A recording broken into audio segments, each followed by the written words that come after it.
Welcome everyone to The Path. This is our short weekly video where we go over everything that you need to know at St. Vladimir's this week. The fastest 2 or 3 minutes in the Orthodox Church. Here we go. It's Holy Week. How did that happen? Nobody knows. It seems like it was just Forgiveness Sunday the other day. Well, anyway, it is. And so let's use this week as wisely as we can and prepare ourselves for Pascha and for Bright Week. Try to participate in a maximum number of services that you can during this week and Bright Week.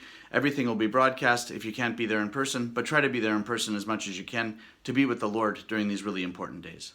A second Paschal liturgy has been added. Several parish family members expressed COVID-related concerns to us because of the large Pascha gathering that we expect. So 8 o'clock on Pascha morning, there'll be a second Divine Liturgy. We'll have the midnight service as usual, but then there'll be that second liturgy for those who are concerned about the COVID-related issues or who can't be at midnight otherwise. There's also a Paschal liturgy every single day of Bright Week and Paschal Vespers and Matins every single evening of Bright Week. It's the first time we're doing that ever in the history of our parish, so please participate as much as you possibly can.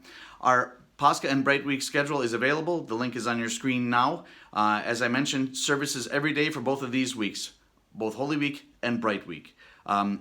We especially encourage you to confess early, but not often, because there's a lot of people to confess, and if you decide because we have a lot of services that you want to confess a lot of times, that just makes it hard for other people to do that. It's important for us to learn to fight with our sins a little bit, and if you have a really big problem, come back to confession. If you don't, then hold off until after Pascha.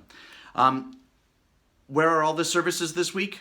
Well, some are in the church and some are in the winter worship space. So how do you know? Well, the first and most important thing is if you come to the church and there's nobody there, you can be sure that we're in the winter worship space. But essentially, we'll be in the church until Thursday evening. Then the first service in the winter worship space is on Thursday evening. Also, Friday, the morning service and the 1 o'clock service will be in the church. The 6 o'clock service in the winter worship space. Saturday morning in the winter worship space.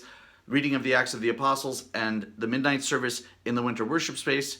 In the morning on Pascha at 8 o'clock and at 2 p.m. for the first Paschal Vespers and Matins will be in the church. Key piece of information. If you go to the church and there's nobody there, come to the winter worship space. That's where we're going to be. Ann Arbor Orthodox Classical Academy, things are happening, everything is growing, everything is continuing the construction, so please pray, volunteer, donate if you can, but most importantly pray for the success of the project. Our annual meeting is May 16th, all the information is on your screen now. God willing, the Kursk icon will be there to join us during that, and that's really exciting, and there's a lot of other exciting things to share, so please take care of your 2020 membership dues if you haven't done that yet, and join us. Our All Parish Pascha Party is on May 30th. The rain date is May 31st. Why do we need a rain date? Because we're mostly doing it outside. So please join us at our place in Saline. If you don't know where that is, then please ask me or ask anybody and they'll tell you where we are. That's it. Please join us this week as your personal schedule allows. Lots of services this week. Next week, see you soon at St. Vladimir's.